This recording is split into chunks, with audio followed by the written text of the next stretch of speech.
Mayong gabi sa tanang suking tigpaminaw sa DYRL 90.5. Sa makausapa kini ang inyong ka-good news sa kahanginan. Takna alas 8:30 kagabihon. Pastor Mark Benji Orot, uban sa ako ang co-host din si Pastora Jeremy Amparo. Mayong gabi ni mo, Pastora. Mayong gabi sa na mga ka-good news. Sa mga naka-tune in karon gidiha sa merkado publiko nining Dakbayan sa Dumaguete, apil ang mga tanang tricycle driver sa Dumaguete og ang tanan nga naminaw gikan sa siyudad sa Bayawan paingon sa kutob sa maabot ani itong Sibya diha sa Siquijor, Cebu, diha sa Zamboanga del Norte og dinhi sa Negros. Maayong gabi kaninyong tanan. Ayaw niyo si Piata sa pagpadala sa inyong mga mensahe o text messages kanamo. Ang among hotline is 0975-870-2851. Akong balikon 0975-870-2851. So, unsa pa inyong gihulat? Text na mo.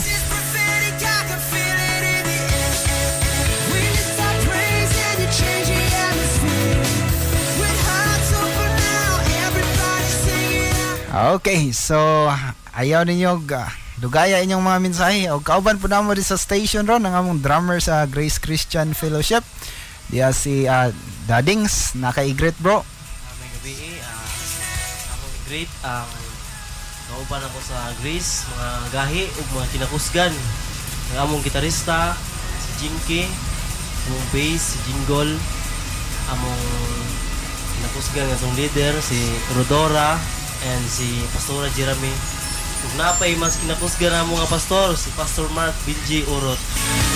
Dili magpaulay pod ang drummer si Dadings. Daghang salamat ako pong kumusta akong mga silingan diya sa Kandayong naumuyo. May og morto og mayong gabi sa tanan. Okay, daghang salamat bro.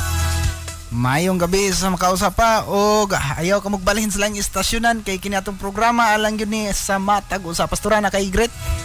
Akong i-greet sa makausap pa. Diha si Kuya Ranjem, Ate Jennifer, nasa Valencia. Mayong gabi ninyo diha, Ate, Kuya. Paminaw mo sa DYRL, good news sa Dumaguete. Amen. So, good news sa Dumaguete. Doon na tayo ni text, no? So, itong basahon niro na itong mga text din si Sister Bing Infante na text na to. Tay, mayong gabi ini mo diha o salamat kayo sa imong pagpaminaw. No, so mga ka-good news ning takna sa kagabihon gusto ming mahatag na ninyo sa pulong sa Ginoo kay nag-aso-aso na ni ang pulong sa Ginoo, andam na yun ning dawaton ninyo sa inyong mga kasing-kasing.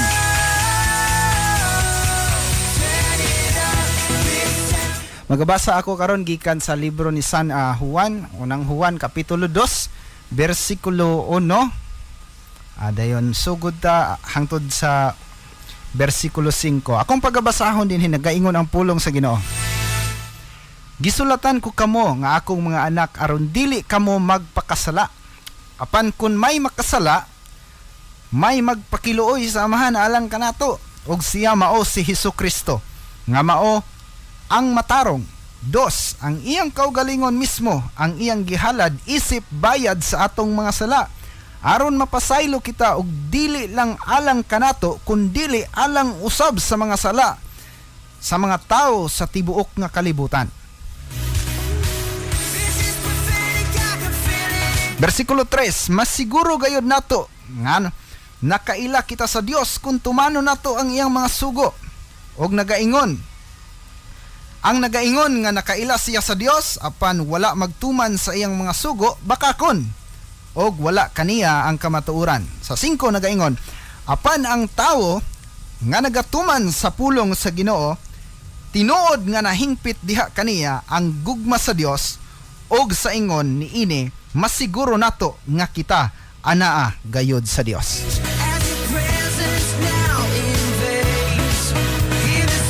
So mao kini mga ka-good news karon ng atong tukiyon nga pulong sa Ginoo nga nagaingon iyatang gisulatan aron di na ta magpakasala. Sa imong pagsabot pastora ang word nga magpakasala usa ni siya ka pulong sa ako mismo usa ka pulong ni nga magpakasala gani ka pasabot nakabalo na kas kamatuoran pero tuyo gihapon nimo nga buhaton ang mao nga butang. So magpakasala Pakasala is tinayuan. Magpakasala. Okay. The word mag. Oo, kay ang nakasala lahi man to, meaning usahay makasala man gyud ta kay tao pa man ta. Pero naay mga butang nga kita mismo conscious na ta nga if ato nang buhaton salaan na siya. So ang gingon din sa pulong sa Ginoo kung do namin gali makasala, ang atong buhaton paduol ta sa ato ang manlalaban, ato ang murag silbi abogado Yes. nga maoy magpakiluoy sa mahan matud pa dinhi. Alang kanato mao kana si Ginoong Hesukristo nga siya mismo nagula sa iyang sala alang sa tibuok nga kalibutan. Ang maayong balita karon nga atong ipaambit mao ni nga ang pulong day sa Ginoo nagaingon nga ang sala sa katawhan aduna nay kasulbaran. Amen. Ug ang kasulbaran mao kana nga si Kristo nagpakamatay aron nga ang atong mga sala mapasaylo niya, mapasaylo sa Dios ug kita iyatang dadon balik nga na sa iyahang kiliran. Juan 14:6 ningon, ako ang dalan, kamatuuran ug ang kinabuhi. Walay makaadto sa amahan, gawas kong pinaagi kanato. Kabalo ko mga kaigsuonan nga dili na kinahanglan nga ingnon pa ta nga makasasala ta kay pagmata pa lang daan nato pagkamat mo natug buot naa na gyud na sa atong hunahuna nga kitang tao di gyud ta perpekto. Apan mga ka-good news nining taknas kagabhion. Gusto nako nga ingnon kanako walay sala nga baling dako ang di mapasaylos Ginoo. Niya nang paagiha bisan pag ang imong sala sama kapula daw dagtong pula sa English scarlet red no kinapulahan sa tanang ngilngig nga sala ang Dios nagatawag kanimo ning taknas kagabion. Insya umari ka mo og maghusay kita. Makighusay ang Ginoo kay iyahan ang giula ang iyang dugo aron nga ang atong mga kasalanan iyahang mapasaylo. Mao kana mga ka-good news nga musala na gani hisgutan buring ni sa atong hunahuna, buring ni sa ato ang igdulungog. Murag puol ni paminawon kay na pod sala na pod pero inon kanako ning taknas kagabion. Imo mang bation tingali nga Paul kay si pastor nagwali na pusala. Apan gusto nako nga ang inyong maamguhan ining taknas kagabion dili sala kun dili inyong makita ang grasya sa Ginoo nga mas dako kaysa bisan unsang sala nga inyong nabuhat. Walay sala nga baling dako nga di mapasaylo sa Dios. Mas dako gihapon ang iyahang grasya sa bisan unsang butang nga nabuhat nimo, mga kapakyasan, mga problema pagsulay. Ang pulong sa Ginoo nagaingon ang iyang grasya supisyente or igo alang sa matag usa kanato. Di ba pastora? Amen. Ang grasya sa Dios sama ni siya og pagkaon or cry sa mga inasal unlimited. Walay puas nga yang gibuo sa matag usa kanato. Ingon ana, nagpasabot nga di gyud nato ni mahurot bisag unsaon pa. No? Pero syempre kinahanglan nga responsable ta isip mga Kristohanon. Dili ta magpatuyang kay kung nituog gyud ka ingon ang pulong sa Ginoo dinhi sa bersikulo 2 ingon siya ang iyang kaugalingon mismo naghisgot ni Kristo ang iyang gihalad isip bayad alang sa atong mga sala aron mapasaylo kita ug dili lang alang kanato kun dili alang usab sa mga sala sa mga tao sa tibuok nga kalibutan. Matag sala sa tao nga nasa tibok kalibutan ang mayong balita kay naa na day halad alang ani. Ang pangutana ron mao ni nganong dili tanang tao nakakaplag ani. Now, kung ato gining palawman mura nig ingon ani ba? Ang sala day naa nay solusyon. Mao kan ang dugo ni Kristo ug nahuman na siya pagpakamatay.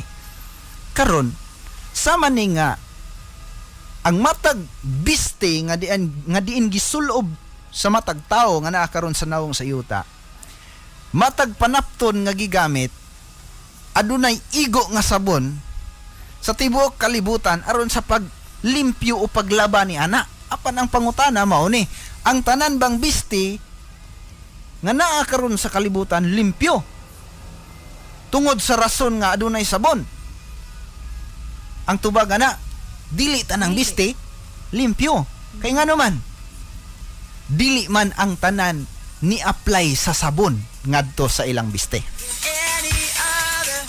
sa ato pa mga kaigsuonan, bisag available na ang pagpasaylo og ang halad ni Kristo aron mapasaylo ang atong sala, kundi nimo i-aplikar, kundi ka mo duol sa Ginoo, ipaubos nimo ang kaugalingon, masipyat nimo ang gasa sa Dios nga mao ang kaluwasan. Kabalo ba ka nga ang buhaton sa sala sa imong kinabuhi tagaan kanyag feeling sa pagka-guilty? Doon ang usa ka istorya, pastora, nga nakadungog na tingali ka aning istoryaha. Apan kining istoryaha doon tayo makuha ani. Duha ka man nagsuon nga diin ingnan sa iyang amahan nga nak bantayira ng usa ka sakong humay nga akong gibulad. Og ingon pud ang duha ka man nagsuon, sige tay amo nang bantayan. Sa diyang ilan ang gibulad tong usa ka sakong humay, tipasi sa humay bag-ong giani, doon naman po'y pato or itik nga magsigig duol sa gibulad aron manuktok ba.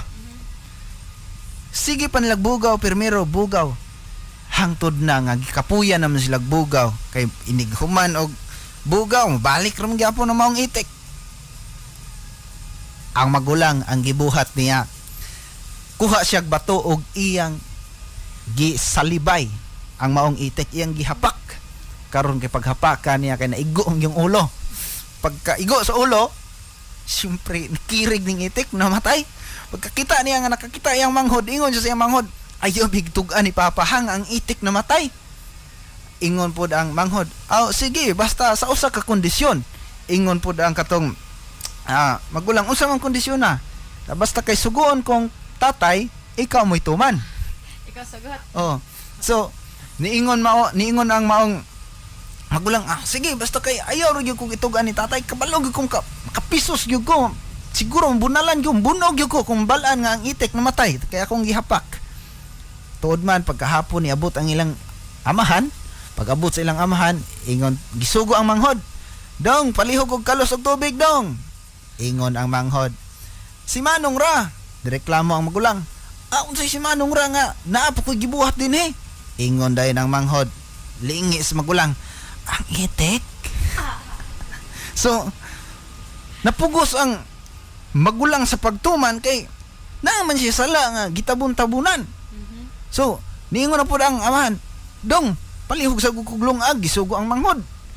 Ingon na pud ang manghod nga, ay si Manong ra. Ingon pud ang magulang nga, nganong ako nga napamang ko'y gibuhat. Nisinggit na pud ang mga manghod, ang itik. Matay suunan, sa laktod nga pagkaistorya, kining sala ba? Kun ato ning tabun-tabunan, maghimo ni magdala ni kabug aton og purwisyo sa atong kinabuhi. Kung ang sala dili ta makakaplag og sulbad sa sala sa atong kinabuhi, ingnon ka nako magdala gina siya og hukom, judgment, feeling nga guilty ka kanunay. Apan niyamin ni kagabion aron ingnon ka nako nga kanang sala nga naa sa imong kasing-kasing bisag unsa pa nang sala nga naa sulod sa imong pagkatao nga dugay na siguro nimo nang gitago-tago, ingnon ka nako ang Dios makapasaylo kung ikaw makabalo lang sa pagpaubos sa imong kaugalingon ug maghinulsol ka diha kaniya ug balik kaniya ning takna sa kagabion.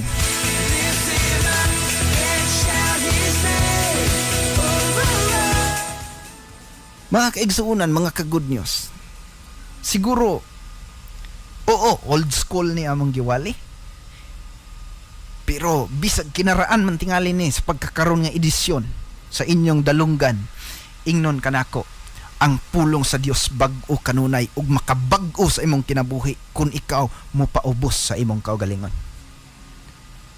Amen. So mga pagdasig na mo, duol sa Ginoo, testing kung unsa kamaayo ang Dios sa imong kinabuhi.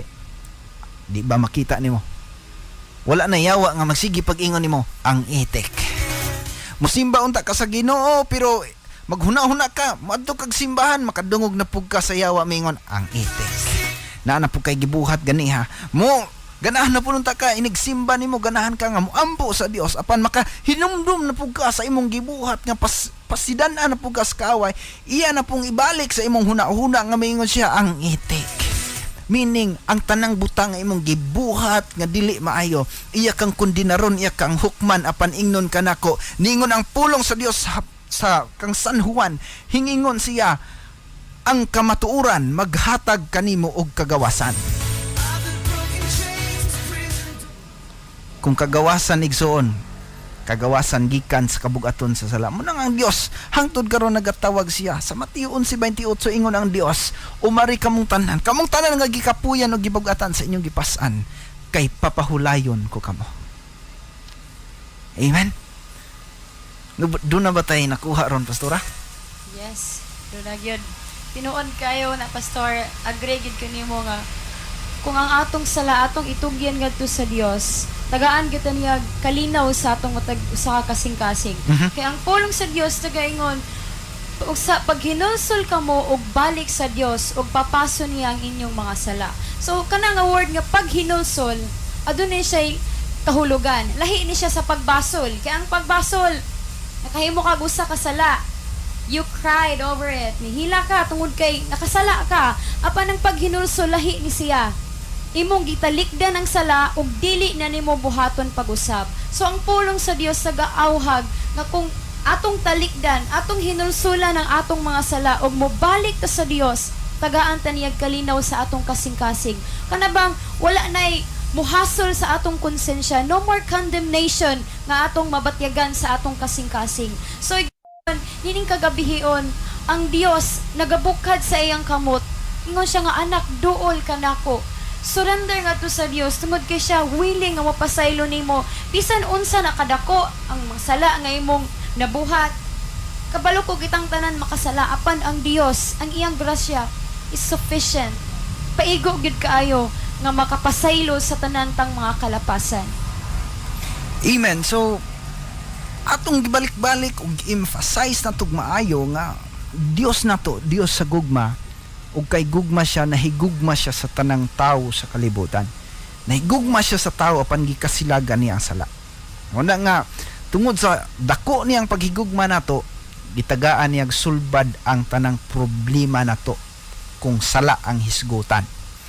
Yang gidepositoan og dugo, 2,000 katuig na kapin ang nilabay, nagpakamatay ang usa ka Mesiyas aron ikaw mahibalik ngadto sa Ginoo. Juan 14:6 akong giingon niingon diha, ako ang dalan, ang kamatuuran ug ang kinabuhi. Walay makaadto sa Amahan kung dili pinaagi kanako, niingon si Ginoong Hesukristo. Kanus aba ang katapusang higayon nga diin ikaw nakaampo sa Ginoo ug nakapangayo ka ug kapasayloan sa imong makalapasan. Kanus aba mahinumduman pa ba nimo ang panahon nga diin dunay mga tluha nga nilugmaw sa imong mga mata kay naghinulsol ka sa imong gibuhat? You feel sorry and you're asking God, Lord, forgive me for all that I've done. Ug human nga nangayo ka sa pagkapasayloan sa Dios, imong nabati ang kalinaw nga gikan sa langit nga mao'y nihupay sa imong kasing-kasing nga nahibug-atan gikapuyan sa tanang gipas-an niini.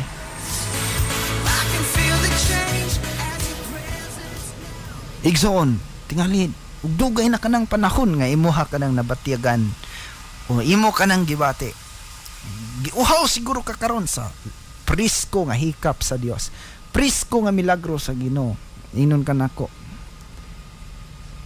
ang Dios andam sa pagbubu sa tanan nga imong gikinahanglan. Apil ang milagro nga imong gitinguha sa imong sitwasyon.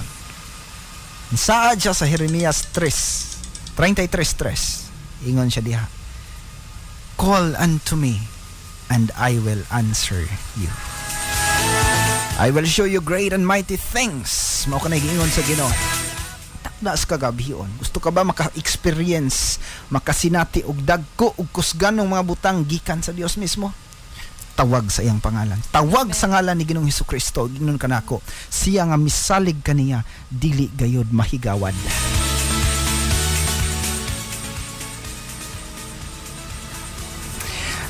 Mga ka-good news, dunay ni text na to din hiya kung tagaan og pagtagad. Ingon din hiya ang text, "Hi, good evening Pastor. Greet ko sa Bacalso family, Barillo family, especially my beloved mama and my brothers and sisters. Greet sad ko nimo Pastor og ni Pastora Jeremy og sa akong beautiful loving cousin Jason Barillo. Nag-birthday siya sa 23rd birthday. Happy birthday you, Cas Jason. Hoping more birthdays to come in your life. Greetings coming from your loving cousin Beth Bacalso. Thanks for all the words of God, Pastor, that you share with us. You're welcome and happy birthday, Jason."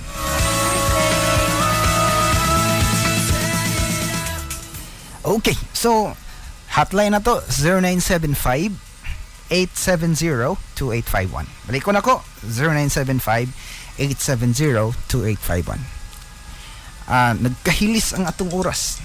Apan napatay pipila ka minuto nga nahibilin. So papasa inyo mga mensahe kay ato gyud ang basahon og napatay panahon. Yes, ipasa inyong mga text on air kay mabasa nato og madungog sa mga ka-good news nato nga nagpaminaw. Okay, so another text ning ingon din, "Hey, hallelujah. Praise God. Good evening, Pastor. Praise God for this ministry. Bless ko sa mensahe sa Ginoo karon. Murag karon pa jud ko nakadungog sa inyong programa. Greet ko sa mga young people nga niapil sa youth gathering sa Boy Scout. Mga Boy Scout, halaging handa ba kayo dyan?" So andam kita no, dili lang ta laging handa sa mga activities, apan spiritually we need to be laging handa. Yeah. Because we just don't know kanus mo balik ang Ginoo. Ingon ang Ginoo, mo balik ako sa takna nga wa ninyo damha sama sa kawatan. Way kawatan nga mananghid nga mangawat siya. Basig karon ng gabi, basig ugma, wa ta kabalo, apan muni sigurado karon ng adlaw sa kaluwasan, basig ugma ulahin na ang tanan, no? Dili ni Mandawi original tando kapan ingnon kanako. Ang Dios karon nagaingon siya, karon ang adlaw sa kaluwasan. Dili ugma, dili unya, karon. Tawag sa Dios, sangpita siya og makita nimo ang dagko og kahibulungang butang wa pa nimo hisayre. Mga kagunyos, gusto ko nga dapiton mo nako sa namua nga gathering og mga adlaw, no? Kung nagkinahanglan ka og fellowship center, naatay fellowship center nga welcome alang sa tanan, no? Dili ni para kay amo lang, kundi kining Grace Christian Fellowship nga nahimutang sa Katapusan Street, Piapi, Dumaguete City, likod lang gyud sa Provincial Hospital. Welcome nato ang tanan nga gusto nga mutambong sa ato ang panagtigom ug mga adlaw. Alas 9 ang takna sa kabuntagon ngadto sa alas 11:30. Alas 9 ngadto sa alas 11:30, Grace Christian Fellowship, Piapi, Dumaguete City. So pwede mong mo text sa 0975-870-2851 kung gusto mo nga ma-guided mo aron sa pag-adto sa amo ang venue. Pwede po niya i-search in Google Maps og naamoy internet.